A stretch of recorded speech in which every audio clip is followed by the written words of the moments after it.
Daripada saya kosong jualan, tapi dalam masa 1 bulan tu saya boleh hit almost 1.5 million macam tu sale saya. Nama saya Muhammad, saya daripada Senayan dan saya sekarang ni buat business fashion. Sebelum jumpa Tuan Syafiq, saya memang zero pasal ads ni. Nak buat ads ni, iklan, lepas tu saya punya produk pun orang tak kenal. So saya memang tak tahu nak bagi saya punya jualan ni lebih banyak lah. Saya kenal Tuan Syafiq almost 3 tahun dah. Banyak ilmu yang telah dikongsikan lah. Dengan bayaran yang dikenakan dengan ilmu yang dikongsikan tu, saya rasa sangat berbaloi lah. Experience sangat best. Tuan Syafiq ni senang nak communicate, malam pun boleh communicate, tak kisah. Dia senang sangat kita nak reach lah. Lepas tu penerangan dia sangat jelas dan penerangan itu detail. Lepas tu kerja dia pun orang kata padu. Result sepanjang 3 tahun yang saya bekerja dengan Tuan Syafiq ni, salah satu achievement yang saya boleh orang kata banggakan lah. Mungkin masa saya first time kedai Tuan Syafiq tu, daripada saya kosong jualan, tapi dalam masa 1 bulan tu saya boleh hit almost 1.5 million macam tu sale saya. Lepas tu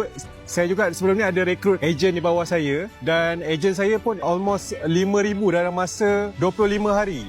Korang bayangkan macam mana dia punya setting ads tu boleh tarik seramai ejen macam tu. So far saya sangat berpuas hati dan gembira dengan result yang saya dapat setakat ni. Kepada korang yang tengah tengok video ni, mungkin korang masih orang kata tercari-cari marketer mana yang, sebab terlampau ramai sangat marketer kan yang korang nampak kan. So saya cadangkan korang ambil lah Tuan Syafiq ni, sebab result pun memang saya dah nampak cara kerja semua okey. Yang paling penting kita senang nak contact lah kan. Kadang-kadang bila kita perlukan masa sangat genting tu, kadang-kadang marketer tu dia tak available. So Tuan Syafiq ni orang kata semua dari segala aspek saya orang kata memang A lah, A class. So korang jangan ragu-ragu, boleh ambil servis daripada Tuan Syafiq ni.